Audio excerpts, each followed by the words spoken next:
चलिए स्टार्ट करते हैं। तो लास्ट क्लास में हमने haloalkanes haloarenes start किया था। पूरा 11th का ऑर्गेनिक केमिस्ट्री का बेसिक भी देखा था हमने, है ना। और हेलो एल्केन्स हेलो अरीन्स का डेफिनेशन लिख लिए थे कि हेलो एल्केन्स हेलो अरीन्स है क्या। एल्केन में ही अगर अपन ने एक हाइड्रोजन हटा करके हैलोजन लगा दिया तो वो हो जाएंगे हेलो एल्केन्स, और एरोमेटिक कंपाउंड में अगर एक हाइड्रोजन हटा के हैलोजन लगा दिया तो वो हो जाएंगे हमारे हेलो अरीन्स। एग्जाम्पल देखा था हमने कि अगर मेरे पास फॉर एग्जांपल CH4 है, ये एक एल्केन है जिसका नाम है मीथेन। इसी का एक हाइड्रोजन रिप्लेस करेंगे तो क्या हो जाएगा, CH3 मिथिल। इसको क्या बोलते हैं अपन, methyl, also known as an alkyl group. क्या है, एक तरह का अल्किल ग्रुप। इसी में अगर मैं एक क्लोरीन लगा दूं, मैंने हाइड्रोजन हटाया है और हाइड्रोजन एक क्लोरीन लगा दिया। हाइड्रोजन और कौन कौन से हो सकते हैं, it can be fluorine, it can be chlorine, it can be bromine और आयोडीन। तो हमने यहाँ पे एक अल्किल ग्रुप में ही एल्केन में से हाइड्रोजन रिमूव किए तो अल्किल ग्रुप आया, और उसी में हाइड्रोजन की जगह क्या लगा दिया हमने, एक हाइड्रोजन। तो ये हो गया हमारा halo alkane. Same is with aromatic hydrocarbon. ये हमारा C6H6 है। इसमें से एक हाइड्रोजन रिमूव करेंगे तो बचेगा C6H5, और उसकी जगह लगा देंगे एक हाइड्रोजन, तो ये हमारा हो जाएगा हेलो अरीन। तो arene is for aromatic and alkane हमारा एलिफैटिक हो गया। देखे थे ना, एलिफैटिक एंड एरोमेटिक, जिसमें आपके एल्केन अल्कीन अल्काइन सब आ जाएंगे, और यहाँ पे आपके एरोमेटिक में benzenoid and non benzenoid compounds. ठीक है, तो डेफिनेशन लिखने के बाद हमने क्लासिफिकेशन स्टार्ट किया था क्या। चलो तो आगे बढ़ते, क्लासिफिकेशन लिखेंगे। हेडिंग रहेगा क्लासिफिकेशन ऑफ क्या लिखे थे, halogen compounds. Classification of halogen compounds. कितने टाइप के हैलोजन कंपाउंड्स अपन पढ़ने वाले हैं, तो लिखना है इसमें नीचे हाइफन डाल के, these are broadly classified into these are broadly classified into these are broadly classified into two types. These are broadly classified into two types. First लिख लेगा aliphatic aliphatic halogen compounds. Aliphatic halogen compounds, इसमें hyphen डाल के लिखो, these are obtained by these are obtained by these are obtained by replacement of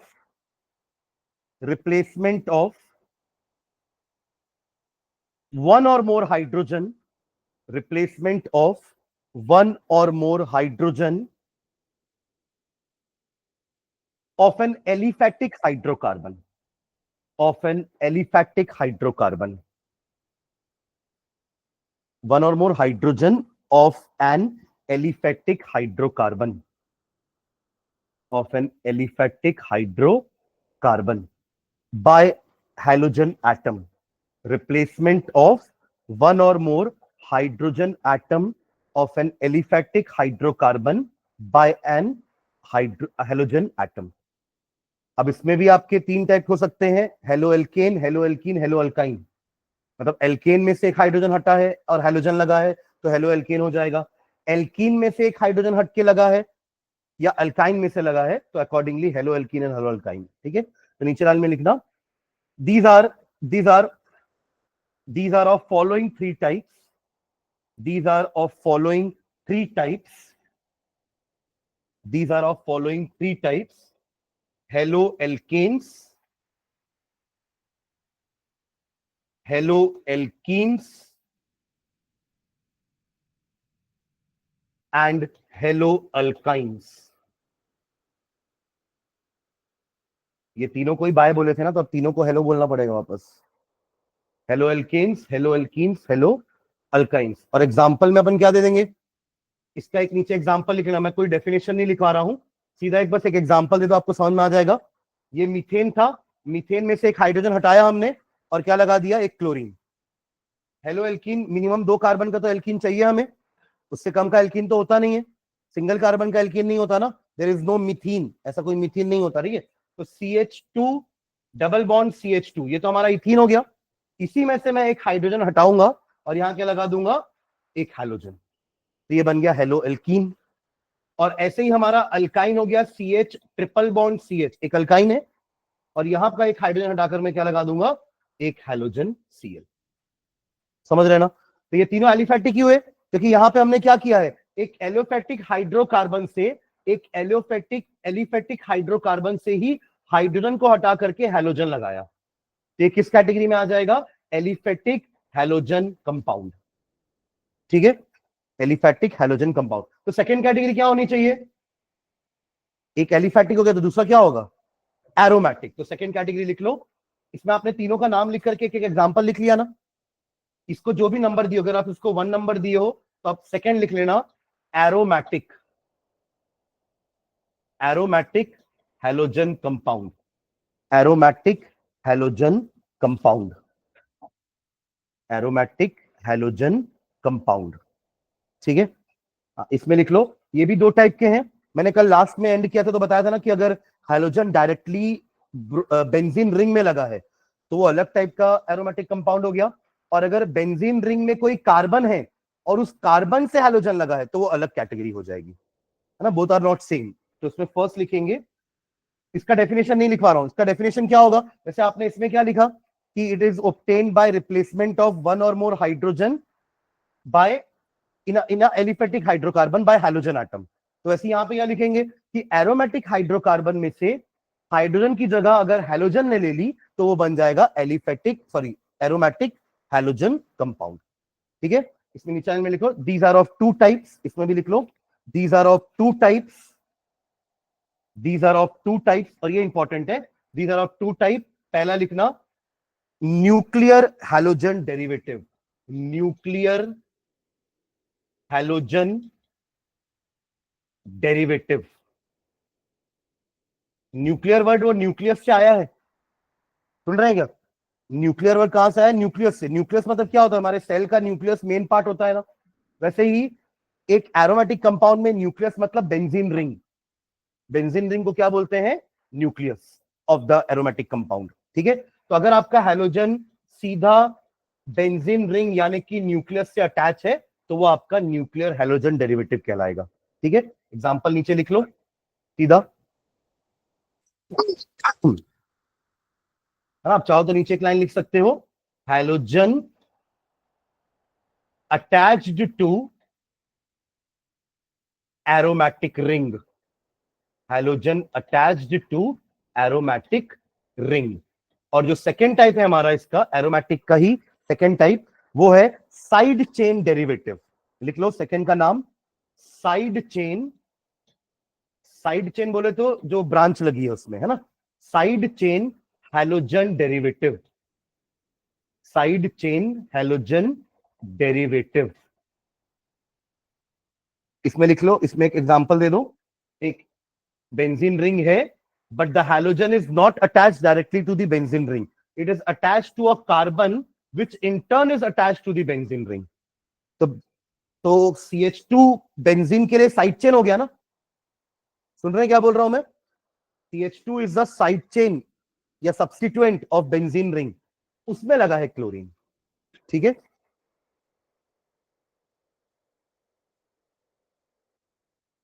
clear है? इन दोनों के नाम क्या होंगे समझना, इसको तो क्लोरोबेंजीन बोलोगे, इसका इसका क्या नाम होगा, क्लोरोबेंजीन। अब देखो यहां थोड़ा सा ट्विस्ट है ना, यहां हमारा benzene main derivative main chain नहीं है। हमारा मेन चेन कौन हो जाता है जब अगर ऐसा हो जाता है तो, जिसमें हमारा फंक्शनल ग्रुप लगा हुआ है। समझ रहे हैं क्या? फंक्शनल ग्रुप एक कार्बन पे लगा हुआ है तो ये हो गया मेरा पेरेंट चेन जो एक कार्बन का है। एक कार्बन है मतलब मीथेन, एक कार्बन है मतलब हमारा नाम एंड होगा मीथेन से, not from benzene. Am I clear?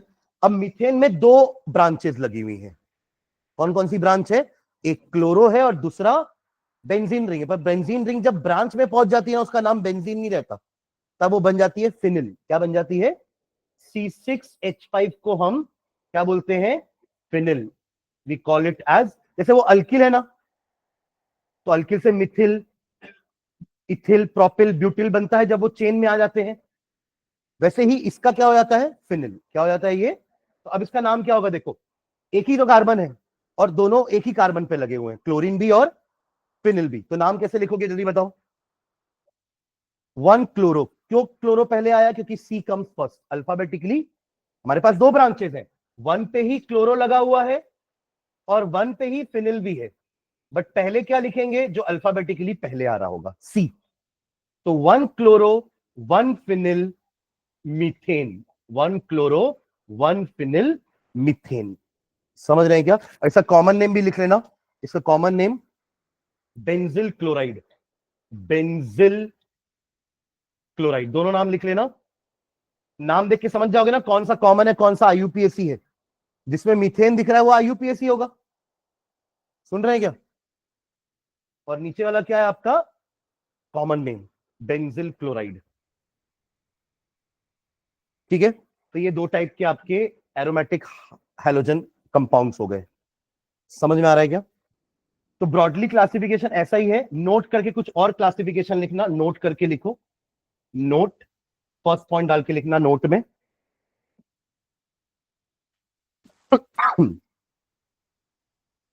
Alkyl हालाइड्स, alkyl हालाइड्स, alkyl halide क्या होते हैं? It is a common name for hello alkene. Alkyl halide is the common name of, जैसे आपने इसका नाम क्लोरोमीथेन लिखा था ना इसका, तो इसका कॉमन नेम क्या होगा? मिथिल क्लोराइड। सुन रहे हैं क्या?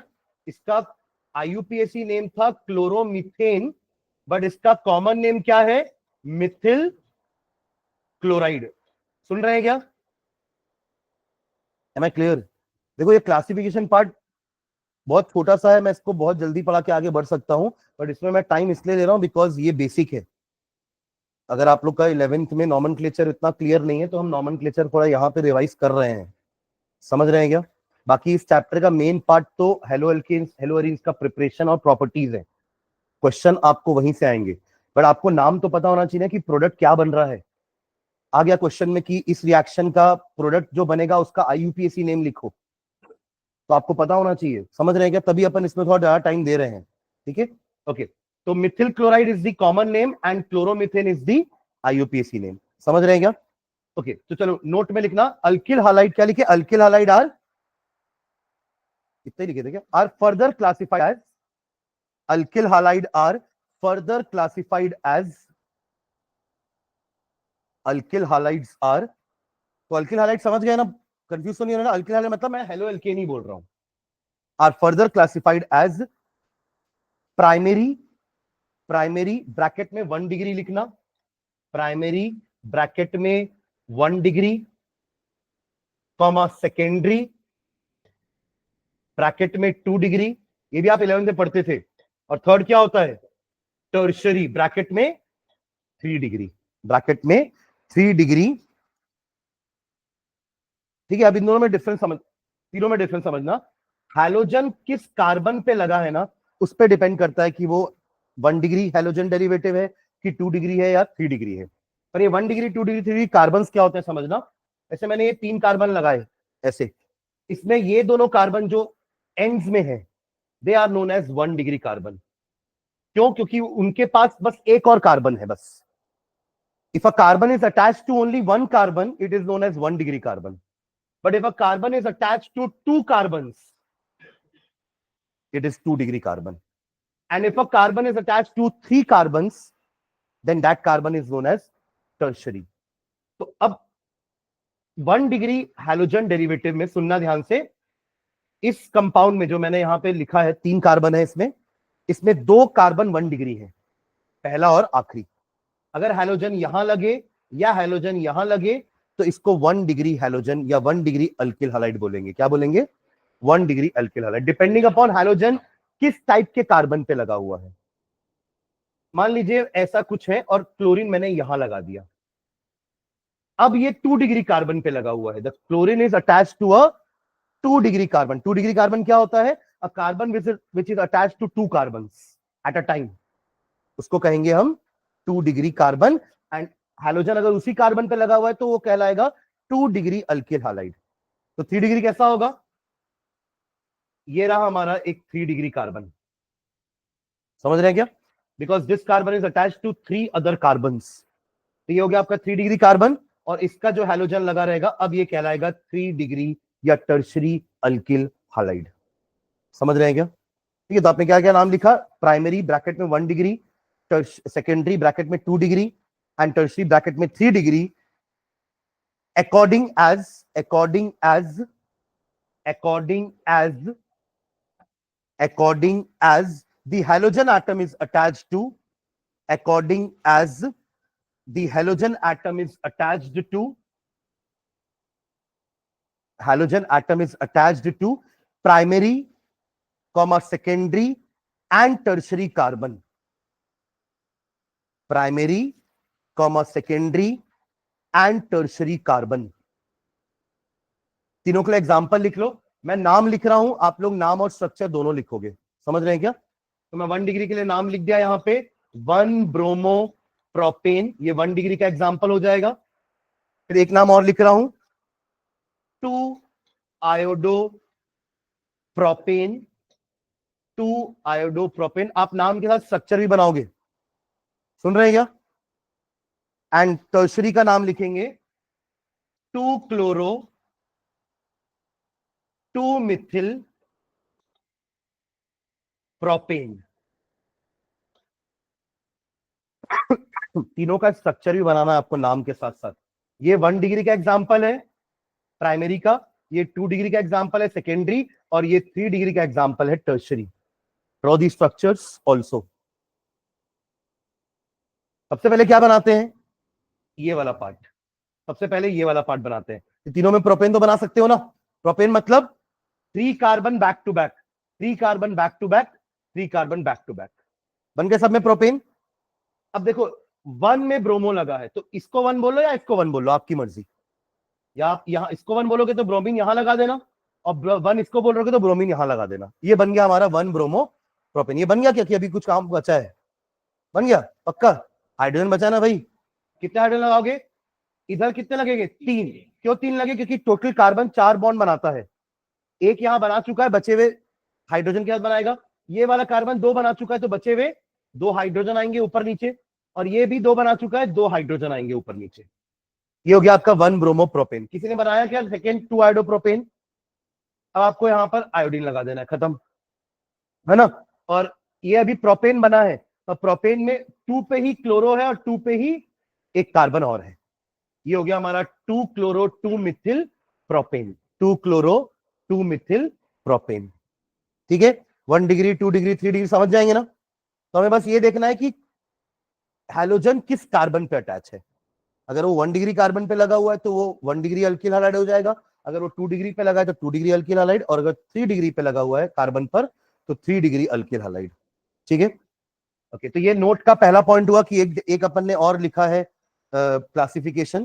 ठीक है, पर ये हेलो एल्केन का ही क्लासिफिकेशन है। किसका क्लासिफिकेशन है? इसी हेलो एल्केन का, अल्किल हैलाइड का। ठीक है, ओके। नेक्स्ट बी, बी डाल के लिखो, B, B haloalkenes, haloalkenes, haloalkenes. जैसे अपन ने एल्केन के लिए अल्किल हालाइड बोला ना, कॉमन नेम, वैसे उसके लिए क्या हो जाएगा? एल्किनिल हालाइड, कॉमन नेम। फिर अल्काइन वाले के लिए अल्काइनिल हालाइड। ये सबका क्या है? कॉमन नेम का स्ट्रक्चर।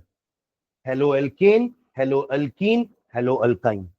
तो अभी अपन ने इसका लिखा था फर्स्ट पॉइंट में, अब मैं इसका कुछ आपको और क्लासिफिकेशन बता रहा हूं। तो क्या लिखे? Hello alkenes can be of can be of two types, can be of two types, can be of two types। First लिखना allyl halide, ALLYL, allyl halide. And second लिखना vinyl halide, vinyl halide, allyl halide and vinyl halide. इसका example मैं दे रहा हूं, फिर आप दोनों एग्जांपल में मुझे फर्क बताना कि दोनों में डिफरेंस क्या है।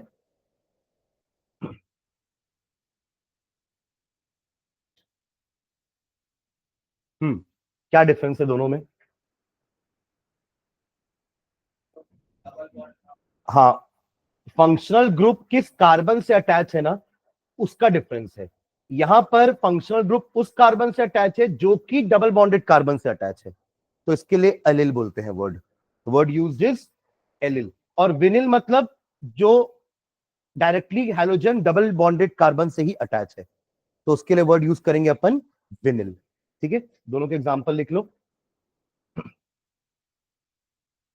Carbon is attach, chlorine is attach to that carbon which in turn is attach to the double bonded carbon, और यहां पे क्लोरीन डायरेक्टली उसी कार्बन से अटैच है जो डबल बॉन्डेड कार्बन है तो दोनों हेलो एल्कीन ना, दोनों है कि नहीं हेलो एल्कीन, क्योंकि डबल बॉन्ड जहां गया मतलब एल्कीन हो गया, और हाइड्रोजन तो दोनों में लगा हुआ है, तो दोनों क्या होगा, हेलो एल्कीन। ठीक है, एलिल एंड विनिल। ठीक,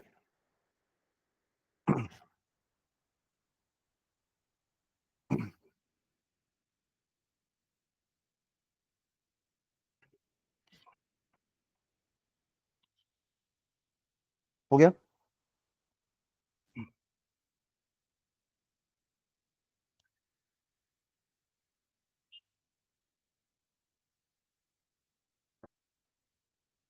ठीक है, चलो नेक्स्ट साइन डालना।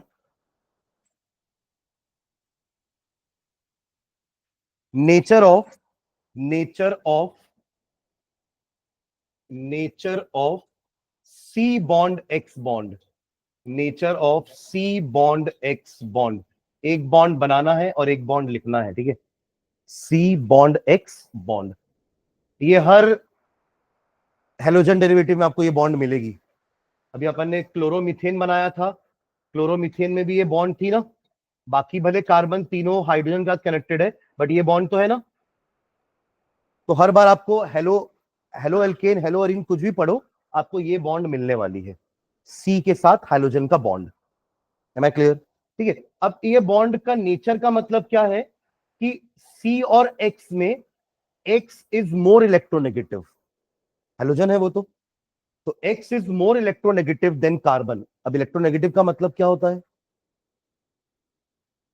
What do you mean by electronegativity? It is the tendency to attract the shared pair of electron towards itself. मतलब पहले इस कार्बन और हेलोजन के बीच में डील हो चुकी थी। क्या डील हुई थी? क्या डील हुई थी?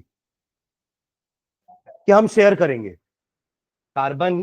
मैं क्लोरोमीथेन का ही बनाया, तो मैं इलेक्ट्रॉन डॉट स्ट्रक्चर बनाता हूं। ठीक है, ध्यान देना, मैं इलेक्ट्रॉन डॉट स्ट्रक्चर बनाता हूं। ये रहा एक हाइड्रोजन, ये रहा दूसरा हाइड्रोजन, ये रहा तीसरा हाइड्रोजन, और ये रहा क्लोरीन के साथ इसकी bond.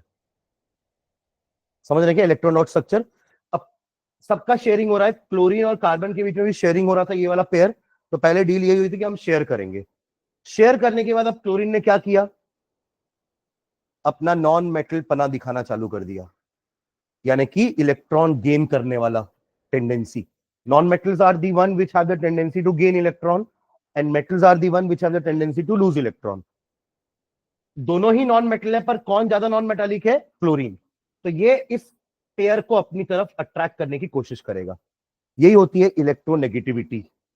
It is the tendency to attract the shared pair, जो शेयर्ड था दोनों के बीच में, पर वो अपनी तरफ ज्यादा खींचने की कोशिश करेगा, जिसके कारण इसको मिल जाएगा पार्शियल नेगेटिव और इसको मिलेगा पार्शियल पॉजिटिव चार्ज। तो ये बन गया एक तरह का पोलार कोवेलेंट कंपाउंड। क्या बन गया? पोलार कोवेलेंट कंपाउंड तो था ही, बिकॉज शेयरिंग हो रही है। कोवेलेंट समझ रहे हैं ना?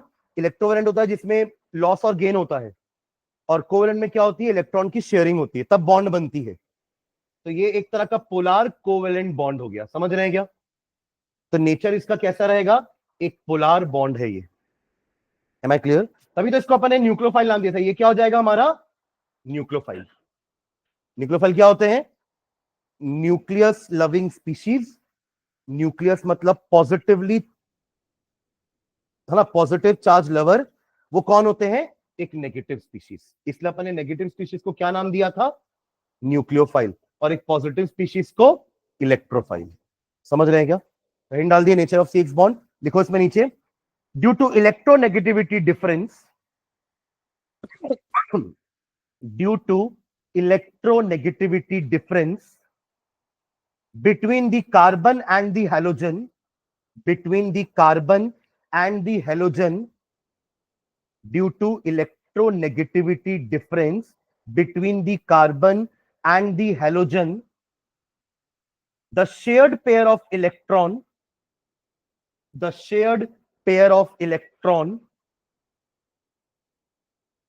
lies closer to the halogen atom.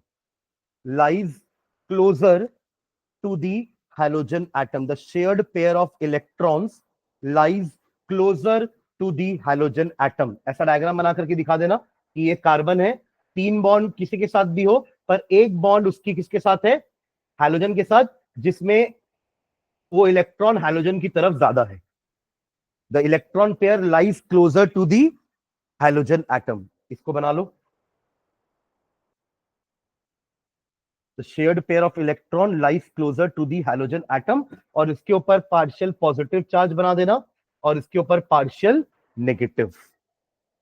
ठीक है, इसी बॉन्ड को अपन पोलर कोवेलेंट बॉन्ड बोलते हैं. तो नीचे लिख लेना, as a result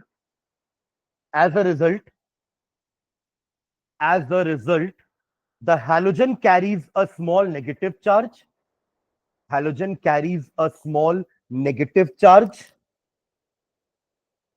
the carbon carries a small positive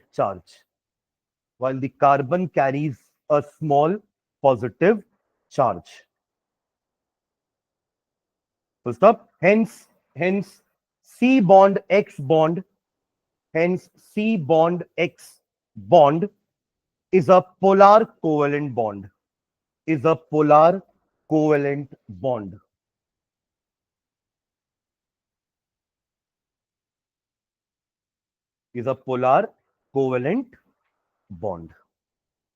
ठीक है, ये क्लियर है. अब हमने 4 टाइप के हैलोजन देखे हैं.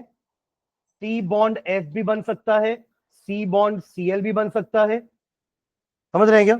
फिर C बॉन्ड Br भी बन सकता है एंड C बॉन्ड I भी बन सकता है. क्या हो गया? ठीक है, तो कार्बन तो सेम है चारों में, बट हैलोजन अलग अलग है ना. जिसमें साइज में छोटा सबसे कौन है? फ्लोरीन. आप ऊपर से नीचे आते हो तो साइज बढ़ता है ना भाई. फ्लोरीन सबसे छोटा है, उससे बड़ा क्लोरीन है, एक शेल और ऐड हुआ, ब्रोमीन आया, एक शेल और ऐड हुआ, आयोडीन आ गया. मतलब बड़ा होते जा रहा है. तो अगर ये बड़ा होते जा रहा है हैलोजन एटम आपका, कार्बन तो उतना ही है, तो बॉन्ड लेंथ क्या होगी? नीचे से ऊपर आएंगे, ऊपर से नीचे आएंगे तो इंक्रीज होगी कि डिक्रीज होगी? बॉन्ड लेंथ इंक्रीज होगी. कैसे? कार्बन इतना ही है, फ्लोरीन इतना है, तो बॉन्ड लेंथ ये होगी न्यूक्लियस टू न्यूक्लियस. कार्बन इतना ही है अभी भी, बट क्लोरीन बड़ा हो चुका है, तो बॉन्ड लेंथ बढ़ गई. कार्बन अभी भी उतना ही है, ब्रोमीन और बड़ा हो गया है, तो बॉन्ड लेंथ बढ़ गई. और आयोडीन, कार्बन उतना ही है, आयोडीन सबसे बड़ा, तो बॉन्ड लेंथ और बढ़ गई. तो जैसे जैसे आप ऊपर से नीचे आ रहे हो, बॉन्ड लेंथ बढ़ रही है. बॉन्ड लेंथ क्या हो रही है? बढ़ रही है. एक अपन और प्रॉपर्टी पढ़ते थे जिसका नाम था बॉन्ड एंथैल्पी. याद है? Bond enthalpy. बॉन्ड तो समझ गए, दोनों के बीच का कनेक्शन है. और एंथैल्पी क्या होती है? एनर्जी. एंथैल्पी मतलब, इसका एक नाम और होता था, बॉन्ड डिसोसिएशन एनर्जी. इससे थोड़ा और क्लियर हो रहा है. डिसोसिएशन मतलब तोड़ना. अगर मुझे बॉन्ड ब्रेक करनी है तो एनर्जी देनी पड़ेगी, बिना एनर्जी दिए तो बॉन्ड टूटेगी नहीं ना. तो अगर बॉन्ड लेंथ छोटी है तो स्ट्रेंथ कैसी होगी? ज्यादा. बॉन्ड लेंथ ज्यादा है तो स्ट्रेंथ, तो किसको तोड़ना सबसे आसान है? आयोडीन वाले को. समझ रहे हैं क्या? क्या क्या बढ़ा? मैंने क्या बोला? देखो, बॉन्ड लेंथ इंक्रीज हो रही है, ऊपर से नीचे आए तो स्ट्रेंथ भी, स्ट्रेंथ क्या हो रही है? इंक्रीज की डिक्रीज? हाँ, स्ट्रेंथ डिक्रीज हो रही है ना, क्योंकि बॉन्ड लेंथ बढ़ती जा रही है. स्ट्रेंथ क्या हो रही है? डिक्रीज. और व्हाट अबाउट बॉन्ड एंथैल्पी? वो भी डिक्रीज होगी. सबसे ज्यादा किसको लगेगी? इसको. उससे कम लगेगी इसको. उससे और कम लगेगी इसको. सबसे आसान या सबसे कम एनर्जी लगेगी सी बॉन्ड आई को तोड़ने में. क्यों? क्योंकि उसकी स्ट्रेंथ कम है. क्यों? क्योंकि उसकी लेंथ ज्यादा है. क्यों? क्योंकि आयोडीन बड़ा है. चारों चीज समझ में आ गई ना. तो हैलोजन का साइज बड़ा होगा तो बॉन्ड लेंथ बड़ी होगी, स्ट्रेंथ कम होगी तो कम एनर्जी में टूट जाएगा. 4 चीजें बोली मैंने. इसको लिख लेते हैं, चारों को लिखना नीचे. as the size of halogen atom increases, as the size of halogen atom increases, as the size of halogen atom increases,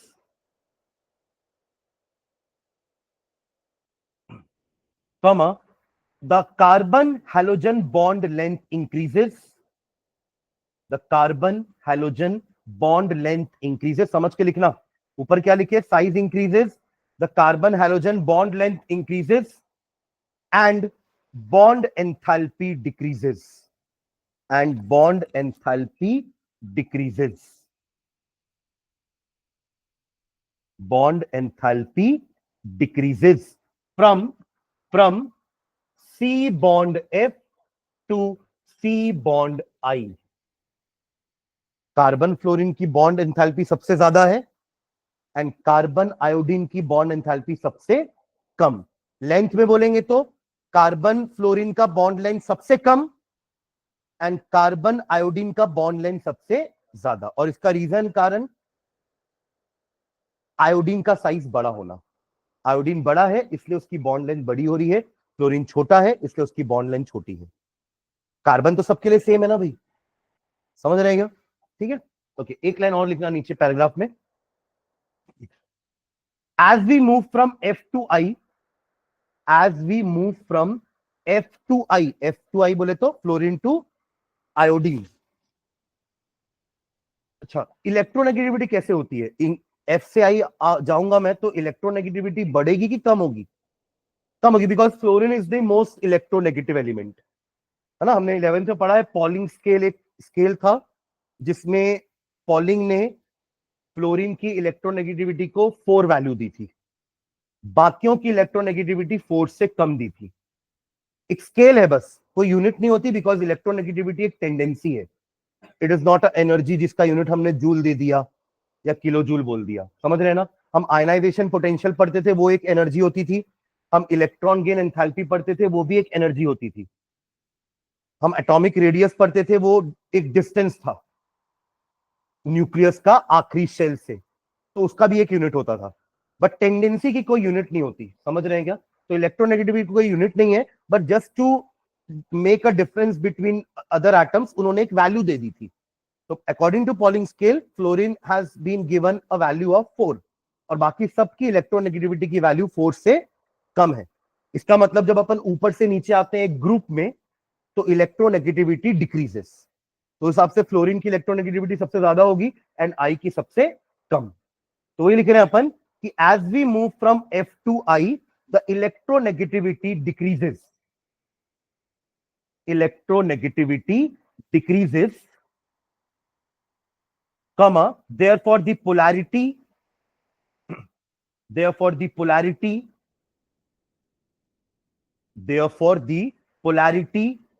of the C bond X bond. जब भी मैं ऐसा बोलूंगा ना C बॉन्ड X बॉन्ड, तो C और X के बीच में बॉन्ड बनाना है और उसके बाद बॉन्ड लिखना है. Then the polarity of the C bond X bond and hence its dipole moment, and hence its dipole moment, and hence its dipole moment decreases. Polarity decrease होगी मतलब चार्ज डिक्रीज हो गया. डाइपोल मोमेंट क्या होता था, या पहले dipole क्या होता है? डाइपोल दो pole separated by a distance. हाँ, वही दो charges separated by a distance is known as a dipole, है ना. तो ये आपका पॉजिटिव चार्ज, ये negative charge separated by distance. यहाँ पे वो डिस्टेंस क्या होता है? Bond length. यहाँ पे वो डिस्टेंस क्या है? फिजिक्स में आप वो लेंथ अलग अलग कर सकते हो. ये चार्ज रखा, दूसरा चार्ज रखा, ये उनके बीच का डिस्टेंस हो गया. बट यहाँ पे तो हमारे चार्जेस कौन है? वो एटम्स है हमारे चार्जेस. कार्बन है पॉजिटिव चार्ज वाला और हेलोजन है नेगेटिव चार्ज वाला, और दोनों के बीच में सेपरेशन कितना है? Bond length. दोनों के बीच की बॉन्ड लेंथ ही उनका सेपरेशन है, राइट. तो हमारा डाइपोल मोमेंट क्या होता था? Charge into distance, charge into distance, इसको बोलते थे डाइपोल मोमेंट. अब क्योंकि अपन फ्लोरीन से नीचे आयोडीन की तरफ जा रहे हैं, इनकी पोलैरिटी कम होती जा रही है, तो उनका डाइपोल मोमेंट भी कम होता जाएगा. तो वही अपन ने लिखा है कि as we move from F to I, electronegativity decreases Therefore, the polarity of the C bond, X bond, and hence the dipole moment decreases.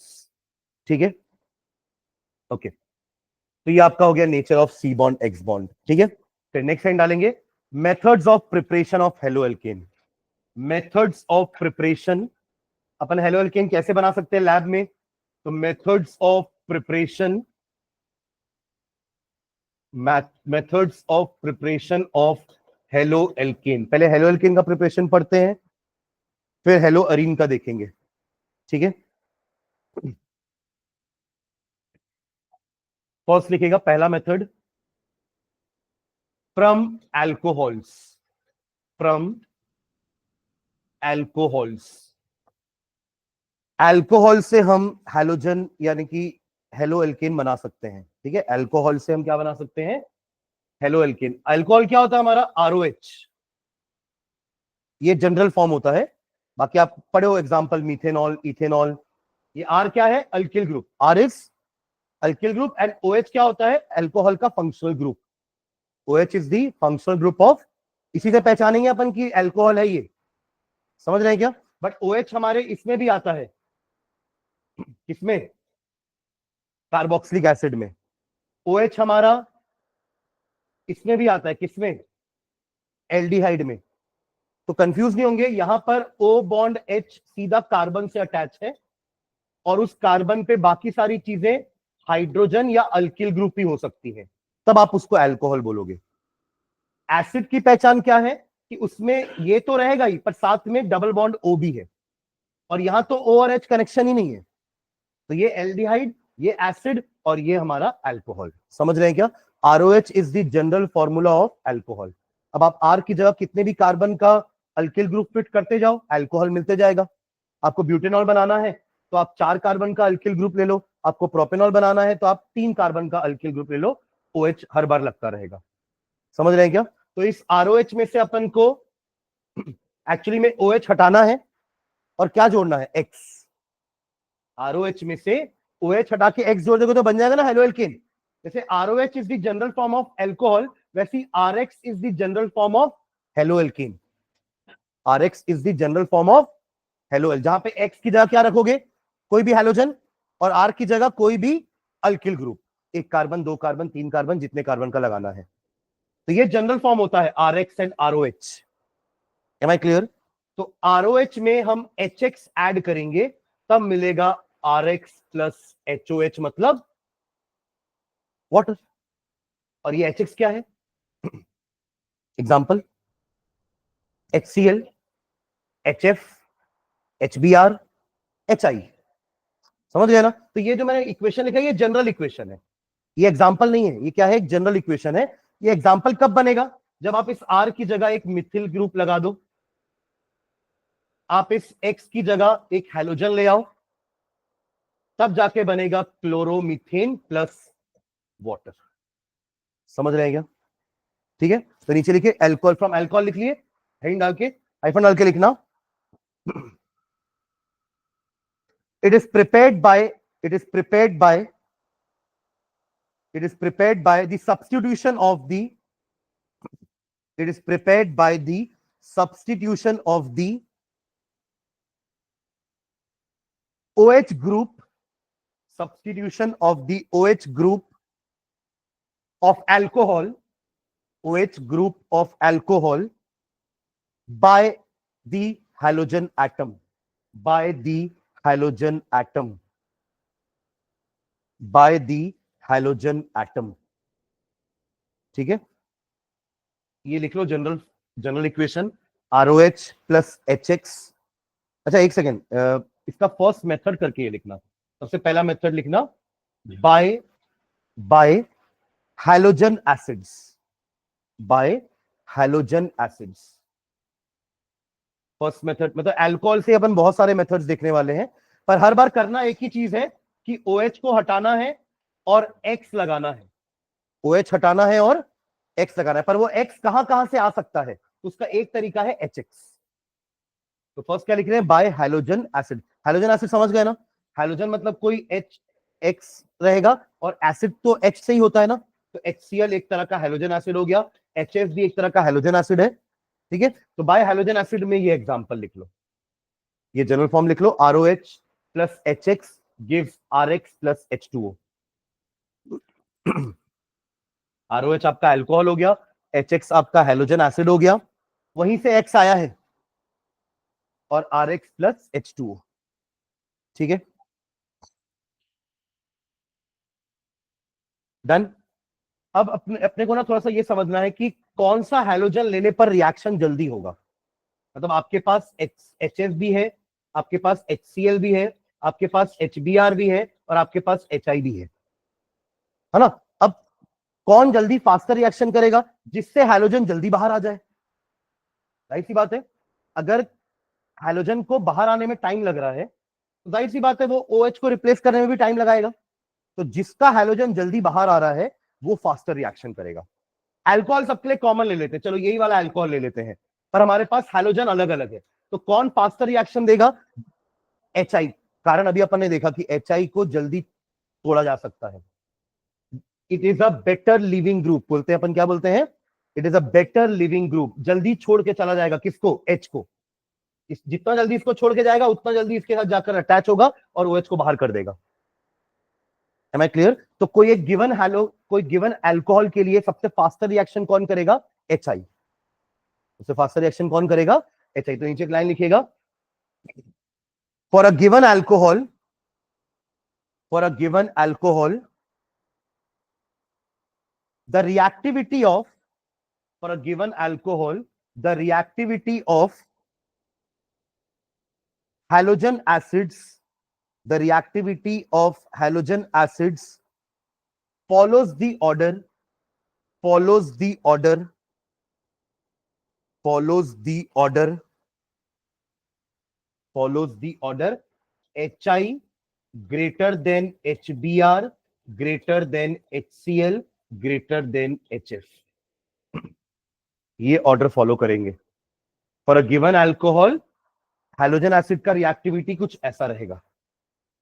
Generally देखो, हम अभी चैप्टर में जितने बार भी हम प्रिपरेशन करेंगे ना, हम फ्लोरीन वाले का प्रिपरेशन कम ही करते हैं लैब में, बिकॉज ये थोड़ा हाईली एक्सोथर्मिक रिएक्शन हो जाता है। तो एक्सोथर्मिक रिएक्शन को हम लैब में तो नहीं करेंगे, है ना, आपका टीचर आपको करने नहीं देगा, आप जला वला दोगे लैब को पूरा। समझ रहे हैं? एक्सोथर्मिक मतलब बहुत ज्यादा हीट लिबरेट होगा, उससे लैब ना जले पर आपको नुकसान हो सकता है। तो हम जनरली लेबोरेटरी प्रिपरेशन में फ्लोरीन का प्रिपरेशन नहीं करते हैं। समझ रहे हैं क्या? तो हेलो, हम क्लोरो वाला बना सकते हैं, हम ब्रोमो वाला बना सकते हैं, हम आयोडो वाला बना सकते हैं इन लेबोरेटरी, है ना। बट फ्लोरीन वाले के लिए we need a better condition than lab. Lab में उतना प्रोटेक्शन नहीं होगा जितना एक इंडस्ट्री में वो लोग करके रखते हैं फॉर अ एक्सोथर्मिक रिएक्शन। समझ रहे हैं क्या? ठीक है, ओके। तो ये तो बात होगी कि अल्कोहल फिक्स है, पर अलग अलग हाइड्रोजन एसिड से ये ऑर्डर आता है। अब एक काम करते हैं, हाइड्रोजन एसिड को फिक्स रखते हैं, अलग अलग टाइप का अल्कोहल लेते हैं। अलग अलग टाइप का अल्कोहल मतलब 1 degree alcohol, 2 degree alcohol, 3 degree. जैसे हमारे alkyl halide 1 degree, 2 degree, 3 degree थे ना, वैसे ही अल्कोहल भी 1 डिग्री, 2 डिग्री, 3 डिग्री हो सकते हैं। कहने का मतलब कि OH कहां लगा है। अगर OH 1 डिग्री कार्बन पे लगा है तो वो हो गया आपका 1 डिग्री अल्कोहल। अगर OH 2 डिग्री कार्बन पे लगा हुआ है तो हो गया 2 डिग्री अल्कोहल। और अगर OH 3 डिग्री कार्बन पे लगा हुआ है तो वो हो गया 3 डिग्री अल्कोहल। इसमें भी डिफरेंस होगा। समझ रहे हैं क्या? ऐसा क्यों? क्योंकि तीनों कार्बन एक जैसे नहीं है ना। आप देखो, अगर यहां से OH निकलता है, ध्यान देना, यहां से अगर OH निकलता है तो again O is more electronegative than carbon. O is more electronegative than carbon. जब भी ऐसा होता है ना, तो ये अपना इलेक्ट्रॉन शेयर्ड वाला पेयर छोड़ के नहीं जाएगा। समझ रहे हैं मैं क्या बोलना चाह रहा हूं? C और O के बीच का बॉन्ड टूटने वाला है, हाँ या ना?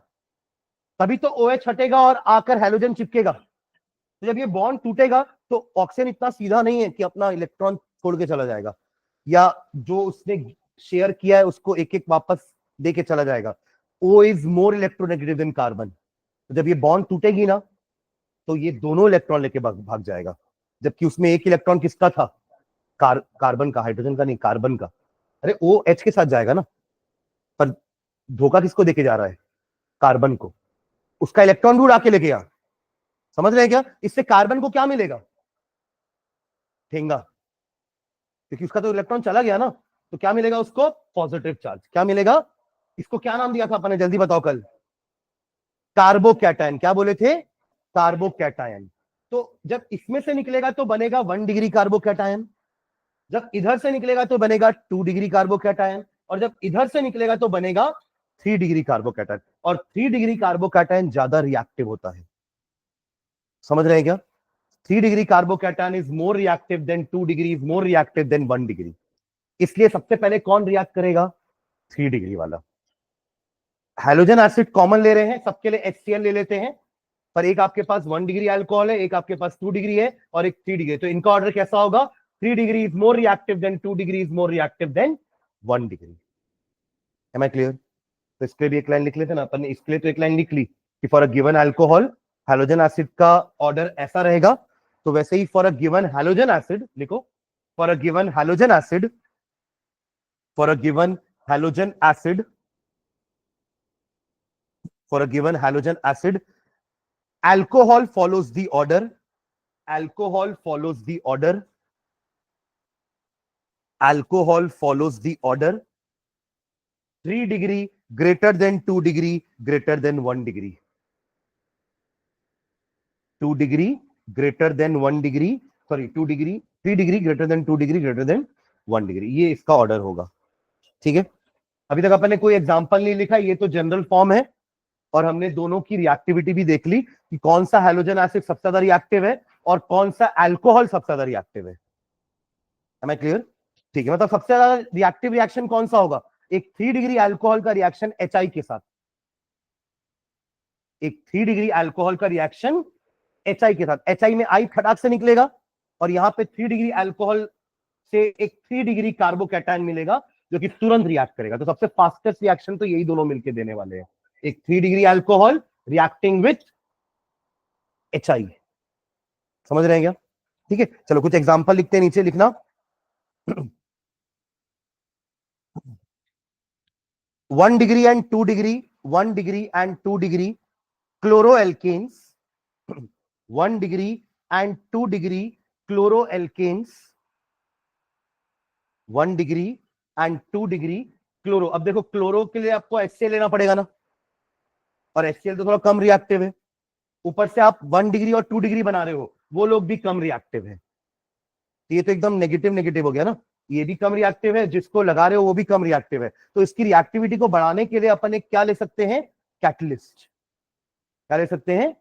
इनको नहीं जरूरत है कैटलिस्ट का, ये तो भरे बैठे हैं कि कब हम पास में आएंगे और हम रिएक्ट करके 3 डिग्री बनेगा ना, जब HI रिएक्ट करेगा इसका तो क्या बनेगा? 3 डिग्री अल्किल हैलाइड, हाँ या ना? क्योंकि अल्कोहल 3 डिग्री था, अल्कोहल वाज 3 डिग्री, तो आयोडीन भी तो यहीं लगेगा ना, पहले यहीं पे OH था, अब इसी OH की जगह किसने ले ली?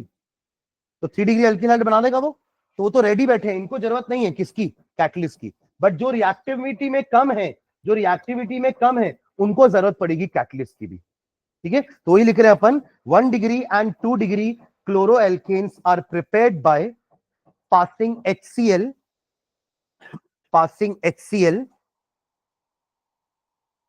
in presence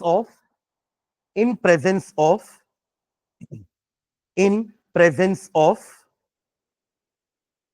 anhydrous ZnCl2, anhydrous मतलब सूखा, ZnCl2।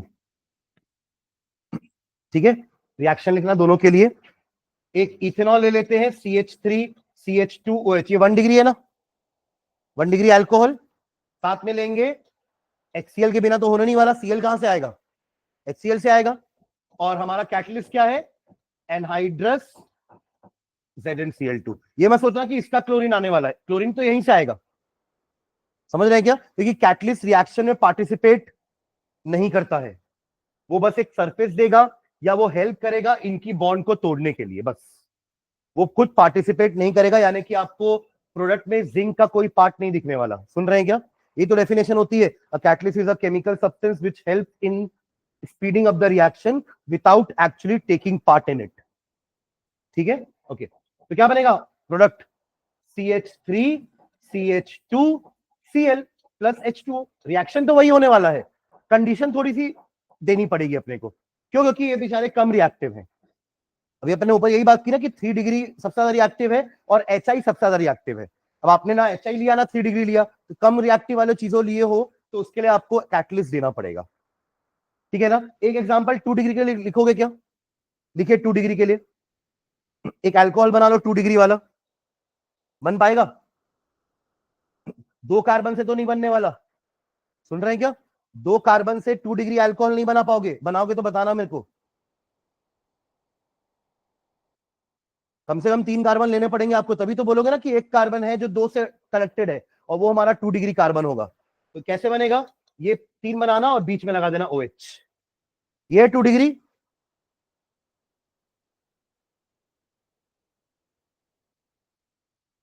लेना वही है HCl, वही हमारा कैटलिस्ट, और रिएक्शन में भी जहां OH लगा है उसी की जगह क्या लगाएंगे अपन? क्या? क्लोरीन।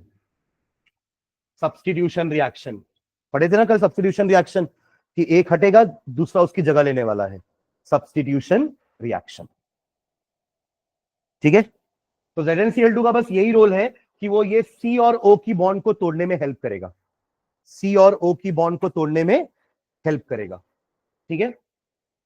पर वही अगर मैंने यहाँ पे 3 डिग्री ले लिया होता ना तो फिर ZnCl2 की जरूरत नहीं पड़ती, क्योंकि अब एक तरफ तो कुछ रिएक्टिव आ गया ना, अभी तो दोनों ही कम रिएक्टिव थे। HCl भी अपने अपने वालों में सबसे कम रिएक्टिव था ना, HF को छोड़ ही दो, HF को छोड़ दो, लेकिन मैंने कहा ना HF तो अपन यूज नहीं करने वाले लैब में, तो इन तीनों में सबसे कम रिएक्टिव तो HCl ही है, और इन तीनों में भी ये दोनों कम रिएक्टिव वाले थे। पर अब अपन ने 3 डिग्री अल्कोहल ले लिया, एटलीस्ट एक तरफ से तो कोई रिएक्टिव आ रहा है, आप समझ रहे हो मैं क्या बोल रहा हूं। तो अब कैटलिस्ट की जरूरत नहीं पड़ेगी, बिना कैटलिस्ट के काम हो जाएगा, क्योंकि एक तरफ से रिएक्टिव चीज आ रही है। भले HCl थोड़ा कम रिएक्टिव है, बट कम से कम ये तो रिएक्टिव है, ये तो जल्दी रिएक्ट करेगा, तो हमें ZnCl2 की जरूरत नहीं पड़ने वाली। हाँ, मतलब अगर मुझे ZnCl2 को अवॉइड करना है तो बिना कैटलिस्ट के HBr में जरूरत नहीं पड़ेगी, HCl सबसे कम रिएक्टिव है ना, इसलिए अपन ZnCl2 ले रहे हैं, HBr के बाद भी जरूरत नहीं पड़ने वाली, ठीक है। तो एक रिएक्शन 3 डिग्री के लिए देखो नीचे, फॉर एक लाइन लिख लो फिर रिएक्शन लिख लेना। For 3 degree alcohol, for 3 degree alcohol, for 3 degree alcohol no ZnCl2 is required, या ZnCl2 इज नॉट रिक्वायर्ड, ऐसे लिख लो, ZnCl2 is not required, ZnCl2 is not required. Reaction लिख लोगे? लिखो।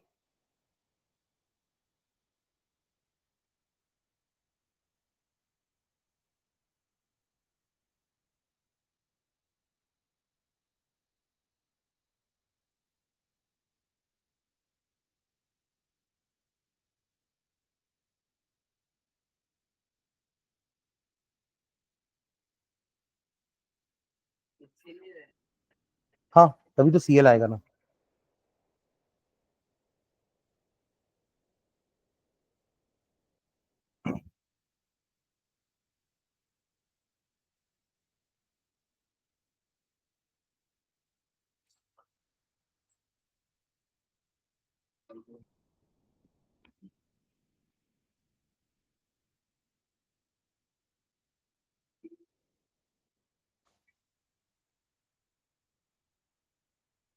हो गया? देखिए क्या, एक 3 डिग्री अल्कोहल बनाए थे, ये हो गया आपका 3 डिग्री अल्कोहल, बाकी H फिल करना ना, H3 H3 H3, same HCl लेंगे। अब यहाँ पे जरूरत नहीं है हमें ZnCl2 की, और यहाँ आ जाएगा हमारा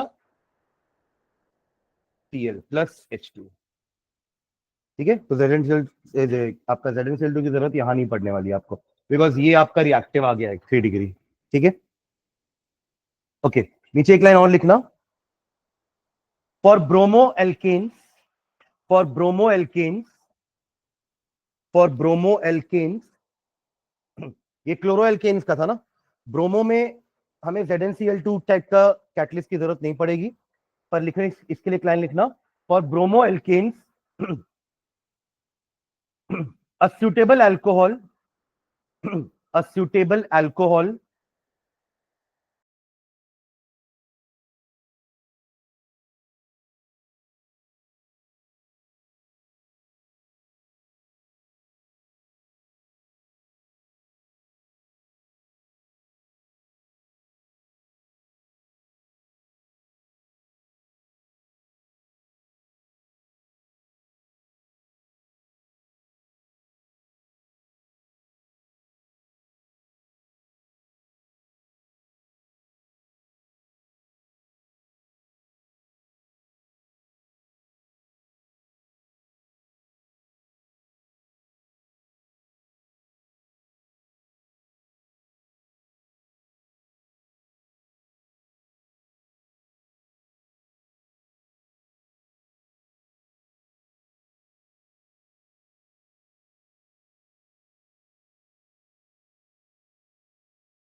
हाँ चलिए, क्या लिख रहे थे अपन?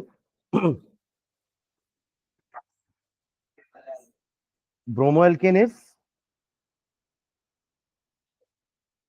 ऑब्टेन्ड बाय, अच्छा कुछ लिखे थे क्या पॉइंट? अच्छा, फॉर ब्रोमोएल्केन, ठीक है, for bromoalkane a suitable alcohol is heated with hydrobromic acid. Hydrobromic acid बोलते तो HBr है ना, hydrobromic acid, hydrobromic acid in the presence of in the presence of little H2SO4, in the presence of little H2SO4 as catalyst, little H2SO4 as catalyst। Reaction लिखो इसका, ले लो ethanol, ले लो ethanol, बना लेंगे इथेनॉल, CH3CH2OH। अभी ऊपर भी बनाया था ना हमने 1 डिग्री वाले में, तो CH3CH2OH इज इथेनॉल, है ना, 2 कार्बन है ना, तो CH3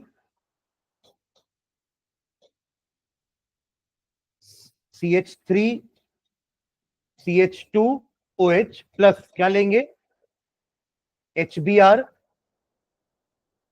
यहां ऊपर लिखे ना H2SO4,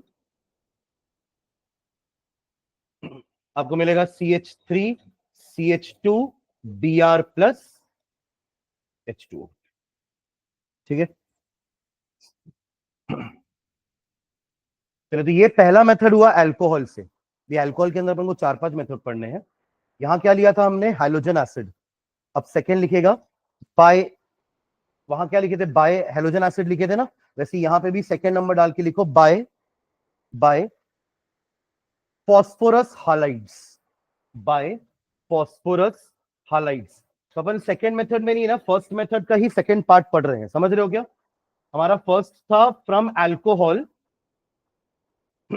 और अल्कोहल में हमें करना हर बार यही है कि ROH में से OH को हटा के X लाना, लगाना है, पर वो X का सोर्स अलग अलग होगा। सुन रहे हैं क्या?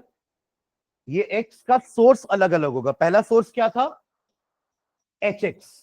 अब अगला सोर्स आपने क्या लिखा अभी, फ्रॉम फॉस्फोरस हालाइड, एग्जांपल, हाँ PCl5 हो सकता है, PCl3 हो सकता है, PBr3 हो सकता है। यानी कि अभी अल्कोहल मतलब हैलोजन का जो सोर्स है ना वो अलग है। इसके पहले हैलोजन यहां से आ रहा था HX से, अब हैलोजन कहां से आने वाला है, PCl3, PCl5, PBr3, इन सब से आने वाला है। तो हर बार एक रिएक्टेंट तो अल्कोहल फिक्स है, बट हैलोजन का हम सोर्स चेंज कर करके अलग अलग मेथड्स लिख रहे हैं under the heading from alcohol only. सुन रहे हैं क्या? फिर अपन देखेंगे कि सबसे अच्छा मेथड कौन सा है। बनाना तो हमको अल्कोहल से ही है सारे मेथड से, बट उनमें से सबसे बेस्ट मेथड कौन सा होगा जिससे अपन एक एफिशिएंट वे से हेलो एल्केन बना पा रहे हैं। ठीक है, तो चलिए, फ्रॉम क्या लिखे, फ्रॉम फॉस्फोरस हालाइड, इसमें आइफन डाल के लिखो, phosphorus halides, phosphorus halides like PCl3, PBr3, Pi3, और ये तो तीनों ट्राई हालाइड्स हो गए। क्या नाम है इनके, phosphorus trichloride, tribromide and triiodide. पर पेंटा भी बनाता है, आपका जो क्लोरीन है वो पेंटा तक बना सकता है, PCl5, और even PCl5, phosphorus halides like ये है ना, reacts with alcohol, reacts with alcohol to give haloalkane, to give haloalkane, to give haloalkane. Reaction लिखेंगे नीचे, ROH प्लस, पहले पेंटा का लिख लेते हैं, PCl5 pentachloride gives you RCl, ये OH हट गया, इसकी जगह Cl आ गया, प्लस POCl3 प्लस HCl. ये प्रोडक्ट हमेशा सेम रहेंगे, POCl3 एंड HCl. आपका R के हिसाब से ये वाला प्रोडक्ट बार बार चेंज होता रहेगा बस.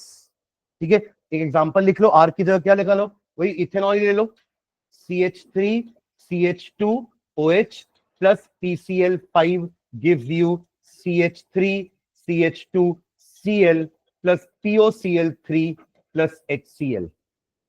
नाम लिखना चाहो तो POCl3 का नाम लिख लो, phosphorus oxychloride, phosphorus oxychloride, phosphorus oxychloride. ठीक है, सेम PCl3 के साथ करते हैं. पहले R वाला रिएक्शन लिखते हैं, फिर एक एग्जांपल लिख लेंगे. लिखोगे नीचे PCl3 के साथ, देखिए ROH plus PCl3 gives you again RCl तो मिलेगा ही, प्लस H3PO3. तो दोनों के प्रोडक्ट अलग अलग है ना, बाई प्रोडक्ट दोनों में अलग अलग मिलेंगे आपको. इसका बाई प्रोडक्ट ये फिक्स है हमेशा, और PCl3 के लिए बाई प्रोडक्ट ये वाला फिक्स है. इसका भी नाम लिख लो, फॉस्फोरस एसिड, फॉस्फोरस एसिड. ये इक्वेशन बैलेंस नहीं है ना, पर बैलेंस है. देखो ऊपर वाला था ना, देखिए 5 क्लोरीन में से एक इधर चला गया, 3 इधर और एक इधर, हो गए 5. बट आपको दिख रहा है कि यहाँ पे 3 क्लोरीन थे, बट यहाँ पर एक ही है. कैसे बैलेंस करेंगे, यहाँ पे 3 RCl कर दूं, इधर तो क्लोरीन है ही ना, तो बैलेंस तो आपको यहीं से करना पड़ेगा. 3 RCl के लिए यहाँ पे आपको 3 ROH भी लेना पड़ेगा, वरना 3 अल्किल ग्रुप कहां से आएंगे. क्लियर है, तो इसको बैलेंस फॉर्म में लिख करके एक एग्जांपल भी लिख लो. एग्जांपल यही वाला ले लो, इथेनॉल के साथ ही. वो फॉस्फोरिक एसिड होता है, ये फॉस्फोरस एसिड है. जो बैलेंस नहीं हो रहा है क्या, H3PO4 भी होता है, बट वो फॉस्फोरिक एसिड है, ये फॉस्फोरस एसिड है. ठीक है,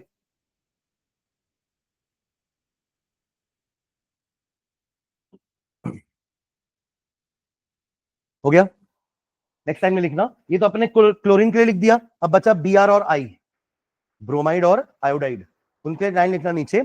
सिंस PBr3, सिंस ब्रोमीन लगाना है तो PBr3 लेना पड़ेगा, और आयोडीन लगाना है तो Pi3 लेना पड़ेगा.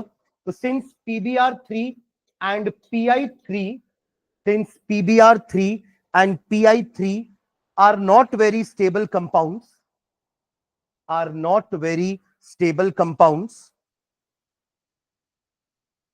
नॉट वेरी स्टेबल कंपाउंड का मतलब ये है कि इनको पहले से अगर बना के रख दोगे तो हो सकता है ये उस फॉर्म में रहे ही ना, चेंज हो जाए. PBr3 को आप पहले बना के स्टोर करके रख दिए, बट वो अनस्टेबल है. अनस्टेबल का मतलब ये है कि जिस स्टेट में वो है, वो उस स्टेट में ज्यादा देर तक रह नहीं सकता. अनस्टेबल है, किसी और स्टेट में चला जाएगा, मतलब कुछ और बन जाएगा उसका. तो इसलिए हम इस टाइप के कंपाउंड्स जो अनस्टेबल होते हैं ना, उनको उसी वक्त बनाते हैं और उसी वक्त यूज कर लेते हैं. समझ रहे हो मैं क्या बोल रहा हूँ. जैसे हम खाना बनाते हैं तो कुछ चीजें हम तुरंत बना करके यूज करते हैं ना, क्योंकि वो चीज अगर पहले से बना के रख दोगे तो खराब हो जाएगी. तो बस वैसे ये भी है, PBr3 और Pi3, इनको हम उसी वक्त बनाएंगे और उसी वक्त यूज करेंगे. इस टाइप के प्रिपरेशन को अपन कहते हैं इन सिटू. क्या बोलते हैं, इन सिटू. इन सिटू मतलब एक अलग लैंग्वेज का वर्ड है, जिसका मीनिंग होता है कि एट द साइट, उसी जगह बनाना और उसी जगह यूज करना. इन सिटू, समझ रहे हैं क्या. तो क्या लिखे, they are not very stable compounds, hence they are prepared, hence they are prepared in situ, hence they are prepared in situ. आपको चाहिए तो आप ब्रैकेट में लिख दो एट दैट साइट, वहीं बनाएंगे. उसी जगह पर बनाएंगे और वहीं यूज करेंगे, पहले से बना हुआ यूज नहीं करेंगे, वरना डिजायर्ड रिजल्ट शायद ना मिले। ठीक है, तो prepared in Situ by the action of by the action of by the action of red phosphorus by the action of red phosphorus on bromine and iodine respectively. Red phosphorus on bromine and iodine respectively. Red phosphorus, phosphorus का एक allotrope होता है, allotrope पढ़ते थे ना अपन carbon में, जैसे carbon का एलोट्रॉप डायमंड है, ग्राफाइट है, वो बकमिंस्टर फुलरीन होता था। तो इनका मतलब क्या होता है, एलोट्रॉप मतलब कि उसी एलिमेंट का अलग अलग फिजिकल फॉर्म, मतलब कार्बन आपको नेचर में ग्राफाइट के फॉर्म में भी मिलेगा, कार्बन आपको नेचर में coke, charcoal, coal, diamond and buckminsterfullerene, ये सब कार्बन के ही अलग अलग टाइप्स हैं जिसमें उसके स्ट्रक्चर्स चेंज होते रहते हैं बस।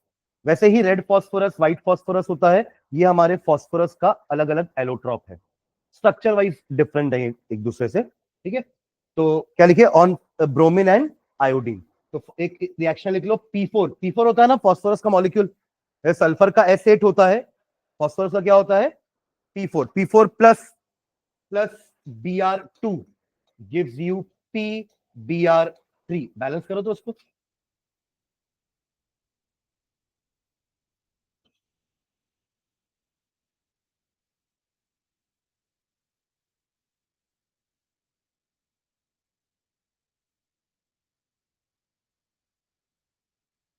हो गया, कितना क्या किए, ये 4 है तो यहाँ पे 4 लगा दिए, ये 12 हो गया तो यहाँ पे 6 लगा दिए, ऐसे I2 वाला भी बन जाएगा।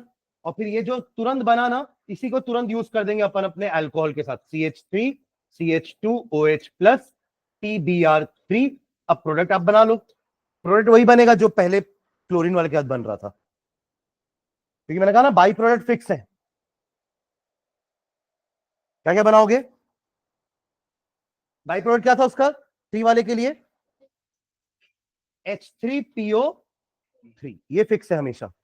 और ये आपका क्या हो जाएगा, 3 molecules of bromoethane, yes और no, 3 molecules of bromoethane. क्या नाम होगा इसका, ब्रोमो इथेन, 2 कार्बन है तो इथेन, और ब्रोमीन है तो ब्रोमो आ गया। ठीक है, ये इथेनॉल था क्योंकि 2 कार्बन थे तो इथेन, और OH है तो ऑल लगेगा, ई हट के ऑल लग गया, तो इसका नाम क्या है, इथेनॉल। सेम रिएक्शन आई के साथ भी हो सकता है, लिखने का जरूरत नहीं है। ऐसे ही आप PI3 बनाओगे, और ऐसे ही आप PI3 के साथ रिएक्ट करके क्या बना दोगे, आयोडो इथेन, आयोडो इथेन। ठीक है, तो ये हमारा हो गया second method from phosphorus halides. Third method लिखेगा, थर्ड एंड लास्ट मेथड, फिर इन तीनों में कंपैरिजन करते हैं कि कौन सा बेस्ट तरीका है। थर्ड लिखेंगे, by the action of, by the action of, पहला था HX, दूसरा था PX3 या PX5, बोल सकते ना PX3, अरे है ना, PCl3, PBr3, PI3, या फिर अपन ने यूज किया PCl5। इसके पहले अपन ने यूज किया था HX, और अब यूज करने वाले हैं by the action of thionyl chloride, thionyl chloride, हाँ SOCl, SOCl2, SOCl2, thionyl chloride bracket में SOCl2, फॉर्मूला उसका हाइफन डाल के लिखेंगे। क्लोरोएल्केन्स, क्लोरोएल्केन्स, क्लोरोएल्केन्स are conveniently prepared, chloroalkanes are conveniently prepared by the action of, by the action of thionyl chloride, thionyl chloride on alcohol, on alcohol in the presence of, in the presence of, in the presence of pyridine, PYRIDINE, pyridine, bracket में इसके formula लिखना C5H5N, pyridine. ये pyridine अपन वहां भी पढ़े थे, किसमें, coordination में क्या था ये, वो तो अलग था, वो अलग कंपाउंड है। पीवाई अलग कंपाउंड था, ये एक लाइगेंड था। क्या था? एक लाइगेंड। अब देखो ना फॉर्मूले में एन आ गया ना, मैंने कहा ना कि जिसमें भी एन है वो उसके पास एक लोन पेयर होगा। जितने भी नाइट्रोजन वाले कंपाउंड है वो सारे लाइगेंड हो सकते हैं, उनके पास एक लोन पेयर होगा। और ये पायरिडीन देखो ऐसा होता है जैसे हमारा हेक्सागन हम वो बनाते हैं ना, बेंजीन, वो क्या होता है? C6H6 होता है। अरे बेंजीन होता है ना C6H6, तो वहां का अपन को एक कार्बन हटाना है क्योंकि C5H5 बोल रहा है ना, तो एक कार्बन हटा दिए और उस कार्बन की जगह ही क्या आ गया? नाइट्रोजन। ये पायरिडीन होता है।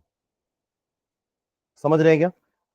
ठीक है, तो क्या लिखे? In the presence of pyridine, तो रिएक्शन लिख लो नीचे, ROH plus SOCl2, ROH plus SOCl2 gives you, बना क्या रहे हैं अपन? क्लोरोएल्कीन। लिखे ना आपने, क्लोरोएल्कीन कैन बी प्रिपेयर्ड, तो क्या बनेगा यहां पे? RCl प्लस, अब जो दो हमारे बाई प्रोडक्ट निकलने वाले हैं, एक है सल्फर डाइऑक्साइड गैस और एक है हाइड्रोजन क्लोराइड गैस। दोनों क्या है? गैस। तो ये दोनों बनते साथ क्या हो जाएंगे? उड़ जाएंगे। बाकी आप मेथड्स में देखिए एक बाई प्रोडक्ट बन रहा था, अभी भी हमारा टास्क कंप्लीट नहीं हुआ, भले हमने रिएक्शन यहां लिख दिया, पेपर में लिख दिया, चलेगा, बट अगर आप वाकई में बनाने जाओगे ना इसको लैब में, तो अभी आपको एक स्टेप और करना पड़ेगा इसमें। क्या? हाँ, इसको हटाना पड़ेगा। आपको तो ब्रोमो इथेन चाहिए था, पर ब्रोमो इथेन के साथ ये फ्री मिला, आप नहीं अवॉइड कर सकते ना, बाई प्रोडक्ट तो साथ में बन ही जाएगा। You can not avoid it, क्योंकि वो दोनों रिएक्शन मिक्सचर अंदर ही है, वो बीकर के अंदर ही हो रहा है, टेस्ट ट्यूब के अंदर ही हो रहा है, तो आप उसको कैसे अलग करोगे? तो वो बन ही जाएगा। अलग करने के लिए हमको अलग मेथड करना पड़ेगा, जिसको अपन जनरली क्या करते हैं? Fractional distillation. अगर दोनों लिक्विड्स हैं आपस में मिक्स हो चुकी हैं, तो उनको अलग कैसे करोगे? ये मेथड अपन पढ़ते थे ना क्लास 9th में, कि अगर दो मिसिबल लिक्विड्स हैं तो उनको अलग करने का तरीका क्या होता है? हम फ्रैक्शनल डिस्टिलेशन कर देंगे, जिसका बॉइलिंग पॉइंट कम होगा वो पहले इवेपोरेट होकर बाहर हो जाएगा।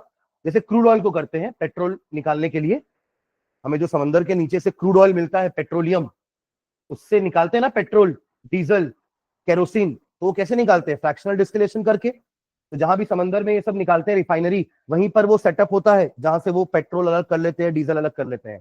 तो यहाँ पे हमें एक स्टेप और करना पड़ेगा, बट वो स्टेप हमें यहाँ करने की जरूरत, क्योंकि ये दोनों जो बने वो क्या है? तो गैस बनेंगे तो उड़ जाएंगे, तो क्या बचा बस? तो यहां मेहनत नहीं करना पड़ेगा आगे। तो this is the best method to prepare chloroalkane. ये क्लोरो के लिए, पर ब्रोमो आयोडो के लिए मेथड नहीं है। समझ रहे हैं क्या? क्योंकि अपन ने शुरुआत ही ऐसी करी ना कि chloro alkanes can be prepared, क्योंकि आप लेके आ रहे हो थाइनिल क्लोराइड, तो उससे आपका क्लोरीन ही आएगा। समझ रहे हैं ना? तो क्या लिखे? रिएक्शन लिख लिया ये वाला, है ना? नीचे लाइन में लिख लो इसका इसका बेनिफिट क्या है रिएक्शन का। The by products SO2 and HCl, the by products SO2 and HCl, up arrow जरूर लगा देना है ना आप लोग भी, तो अप एरो से समझ में आ जाएगा इवोल्यूशन ऑफ गैस, तो गैस बन के उड़ गए। The by products SO2 and HCl being gases, being gases,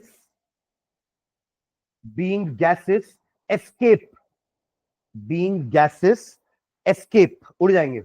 being gases escape, ESCAPE, escape, leaving behind, leaving behind, leaving behind chloroalkane, leaving behind chloroalkane in pure state, in pure state. Full stop. Therefore, this method is the best method to prepare. Therefore, this method is the best method to prepare chloroalkanes. Best method to prepare chloroalkanes. ठीक है, तो ये हमारा पहला method हुआ alcohol से तीन तरीके से, एक हो गया फ्रॉम HX, दूसरा हो गया फ्रॉम दिस, एंड तीसरा हो गया हमारा SOCl2। ठीक है, सेकेंड हाइंड डाल के छोड़ देना, सेकेंड हाइंड अपन कल पढ़ते हैं, बस इतना डाल के छोड़ देना। किससे बनाने वाले हैं? From hydrocarbons, from hydrocarbons. अभी हमने अल्कोहल से बनाया ना, नेक्स्ट क्लास में बनाएंगे हाइड्रोकार्बन से। ठीक है, हाइड्रोकार्बन का मेथड आप पढ़ चुके हो 11th में, एक बार देख के जाओ। हाइड्रोकार्बन मतलब क्या हो गए? Alkane, alkene and alkyne. तो एल्केन से कैसे बनाओगे? सब्स्टिट्यूशन करके। कल दिखाया था मैंने आपको मेथड। CH4 एक एल्केन हो गया, आपने क्लोरीन ले लिया डायरेक्टली, क्या बनेगा?